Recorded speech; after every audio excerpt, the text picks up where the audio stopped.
আসসালামু আলাইকুম আমার ইউটিউব ফ্যামিলি, কেমন আছেন সবাই? আমি আশা করি আল্লাহ আপনাদের সবাইকে খুবই ভালো রাখছে। আর আজকে নতুন করে নিয়ে আসলাম আরেকটা ব্লগ ভিডিও। আমি দেখতেছি আমার গ্রামের ভিডিও আপনাদের কাছে খুবই ভালো লাগতেছে। আর আজকের কিন্তু খুব দারুণ একটা রেসিপি থাকবে এই ব্লগে, রুই মাছ দিয়ে, চাল কুমড়ো দিয়ে। আজকে আমরা হারভেস্ট করতে গেছি আমাদের নিজস্ব গাছের চাল কুমড়ো। মাশাল্লাহ, এই চাল কুমড়োটা এতটা ফ্রেশ হয়েছে। এত কষ্ট করে আমি একটা কাপড় দিয়ে চাল কুমড়োটা ধরে তারপরে খুব কষ্টে চাল কুমড়োটা আমরা হারভেস্ট করি, কারণ এটা সারা গায়ে লোম ছিল, ধরতেই পারতেছিলাম না কারণ কাটা লাগতেছিল। আর এই তো আমাদের মাশাআল্লাহ আলহামদুলিল্লাহ একটা চাল কুমড়ো। বাসায় যদি আপনার গ্রামের বাড়িতে সবজি না থাকে, আপনার কিছু না কিছু গাছে থাকে, তা দিয়ে আপনার কোনো না কোনোভাবে একটা না একটা আইটেম হয়েই যায়। প্রথমে একটা চাল কুমড়ো আমরা হারভেস্ট করছিলাম, সেটা পচা বের হয়েছে, আর এটা হচ্ছে মাত্র পেরে আনলাম। আর আরেকটা কথা, আমার ব্লগ ভিডিও যদি আপনাদের কাছে ভালো লেগে থাকে অবশ্যই একটা লাইক এবং সাবস্ক্রাইব করতে ভুলবেন না। এই চাল কুমড়োটার সারা গায়ে এত কাটা যে আমি হাত দিয়ে ধরতে পারতেছিলাম না। পরে আমি দুইটা হাতে গ্লাভস পরে আসছি চাল কুমড়োটা কাটার জন্য, হাতে বিনতেছিল। আর আমি দেখলাম আমার পুরো ড্রেসে একদম পুরো গুড়ি গুড়ি কাটা ছড়াই গেছে, যেদিক দিয়ে লাগতো সেদিকে খোঁচা খাইতেছিলাম। কিন্তু এত মজার ছিল চাল কুমড়ো দিয়ে রুই মাছ। ওফ, উম, মানে এত মজার চাল কুমড়ো আমি কোনো দিনই খাইনি। আমি আমার তরকারির সাইজ অনুযায়ী এই চাল কুমড়োগুলো কেটে নিব। আমি চিন্তা করি প্রতিদিন আমি একটা করে ব্লগ ভিডিও দিব, কিন্তু কেন জানি সময় হয়ে উঠতেছে না। আপনারা অবশ্যই আমার জন্য একটু দোয়া করবেন, আমি জানি আপনাদের সাথে সবসময় আমার রেগুলার ব্লগ ভিডিওগুলো শেয়ার করতে পারি।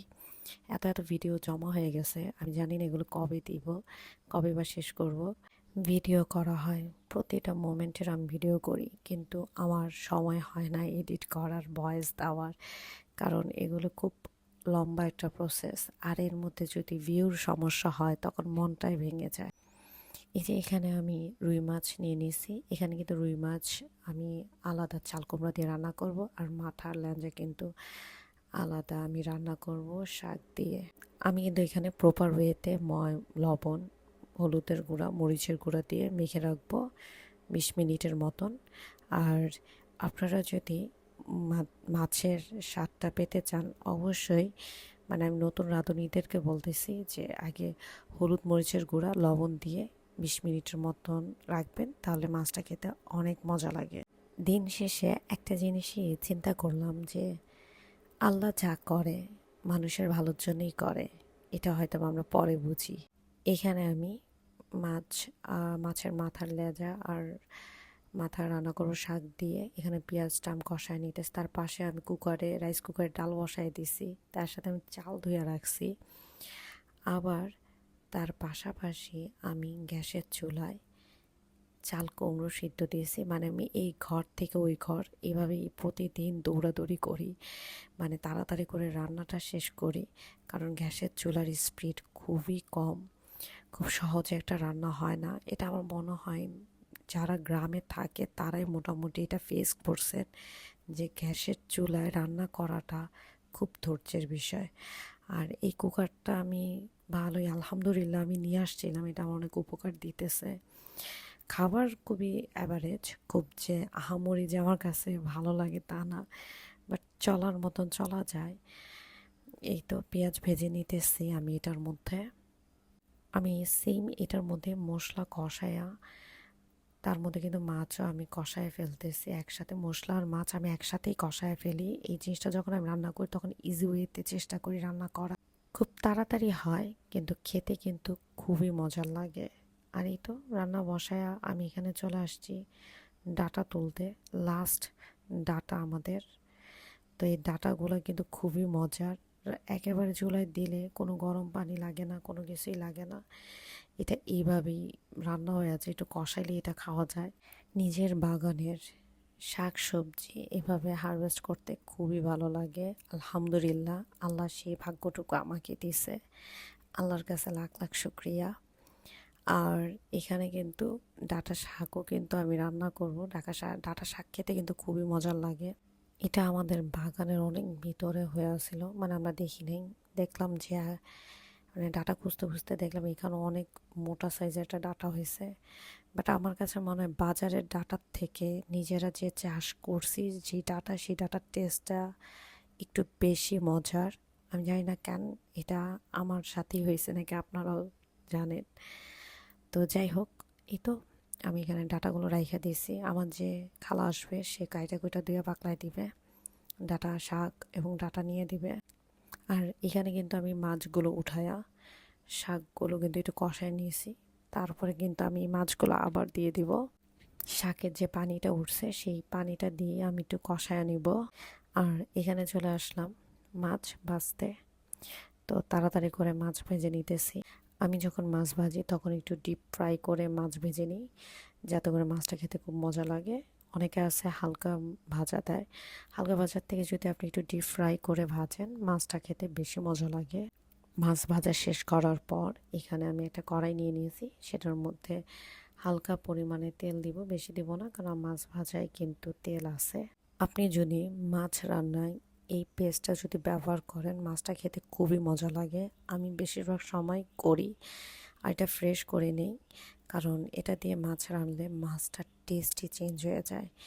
এখানে আমি পরিমাণ মতন পেঁয়াজ দিয়ে নিতেছি। পেঁয়াজটা ভালো মতো করে ভেজে নিব। আর এই তো ওয়েদার এতই খারাপ যে মনটা সবসময় খারাপ থাকে। যখন ওয়েদারটা খুব ভালো থাকে মনটাও কিন্তু ভালো থাকে। আর এত টানা বৃষ্টি হইতেছে, এই বৃষ্টি আর ভালো লাগে না। এখন আমি এটার মধ্যে পেঁয়াজ এবং মরিচ ব্লেন্ড করে রাখছিলাম, সেটাই এখন দিয়ে দেব। মাছ রান্নায় আদা রসুনের পরিমাণটা কম দিলে বেশি মজা লাগে, পেঁয়াজ বাটাটা দিলে বেশি মজা লাগে। আমি এখানে পেঁয়াজ বাটা আর আদা রসুনের বাটাটা হালকা করে কষায় নিব। কষানোর পর এখানে পরিমাণ মতন হলুদ মরিচের গুঁড়া দিয়ে দেব। তারপর এখানে ভালো মতন করে এটাও একটু কষায় নিব। আপনার কষানোর উপরেও কিন্তু রান্না ডিপেন্ড করে মজা হবে কি। আমি যে চাল কুমড়োগুলো যে হালকা বয়েল করে রাখছিলাম, সেগুলো কিন্তু এখন আমি দিয়ে দিব কষানো মশলায়। তারপর চাল কুমড়োটা হালকা করে কষায়া এখানে কিন্তু পরিমাণ মতন পানি দিয়ে দিব। আর আমি এখানে গরম পানিটা ইউজ করছি, আপনারা চেষ্টা করবেন রান্নায় গরম পানিটা দাও। রান্নায় যখন দেখবেন এরকম করে বলক চলে আসতেছে, এখন আমি ভাজা মাছগুলো দিয়ে দিব। এই তো মাছগুলো দিয়ে আমি এখানে কিন্তু জিরা গুঁড়া, ধনেপাতা, কাঁচামরিচ সব কিছু কিন্তু দিয়ে দিছি। আপনারা চাইলে কিন্তু এখানে টমেটো দিতে পারেন, টমেটো যদি থাকে দিলে কিন্তু আরও মজা হবে।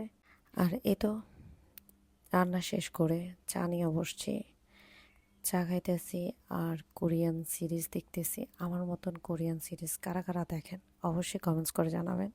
এটাও দুপুরবেলা লাঞ্চের সময় একবার হলেও চাল কুমড়ো দিয়ে রুই মাছের এই রেসিপিটা টেস্ট করবেন, দেখবেন খুবই মজা লাগে।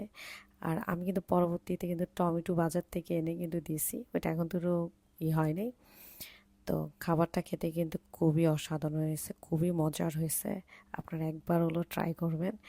আর এই তো বিকেলবেলা ছেলেকে নিয়ে হাঁটতে বেরোছিলাম, এটা আমার বাসার সামনের ভিউ। আর ওইখান থেকে এসে এই তো নুডলস বসিয়ে দিছি বিকালে নাস্তার জন্য। তো এই তো আজকের ব্লগটা এই পর্যন্তই রাখলাম।